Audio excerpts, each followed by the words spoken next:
we're dealing with the practice of a minister that leads to the growth of God's church, right? That's what we're dealing with. And I'm going to be very systematic and a bit technical this morning, because we're dealing now with each practical, what you are going to stand from this meeting to go and do. Is that all right? We are not just going to be talking about, I'm not just exhorting you. We spent the whole of yesterday doing that. But this morning, we want to start dealing with what must you go from here. Practical action that will lead to the growth of God's church under your hand.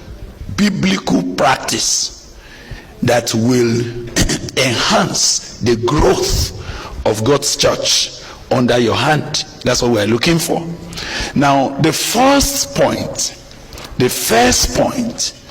which is very, very basic and critical, is you. You are the first key to the growth of the church.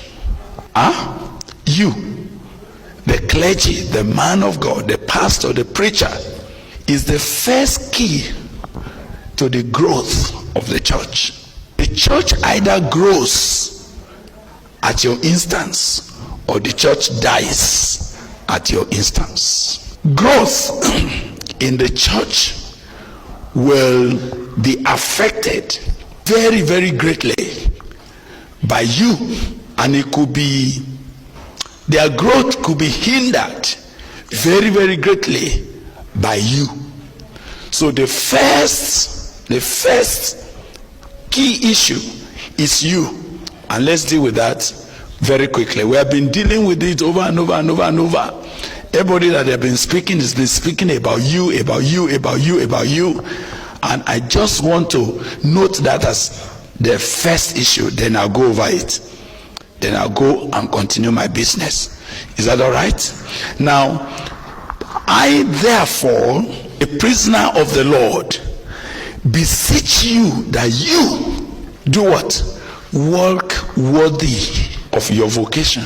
The first issue is that you must walk worthy. You must walk in such a way that the confidence that God has reposed on you by putting you in the ministry is not disappointed. Don't disappoint the trusts that God has placed upon you to bring you into the ministry. You know why? Do you know why? Every misbehavior in the life of a preacher has a multiplier effect on the people that hear him. Every time anything goes wrong in the life of the man of God, it has an exaggerated effect on everybody that he is ministering to. Whether you hide it or you don't hide it, the fact is that what goes on in your inner life has a direct bearing on what comes out through your mouth.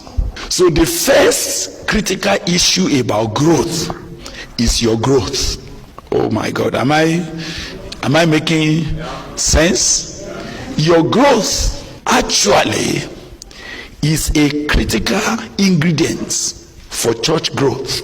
When the man of God stops growing, he cannot grow the church. It is not possible for you to grow people when you yourself are not growing.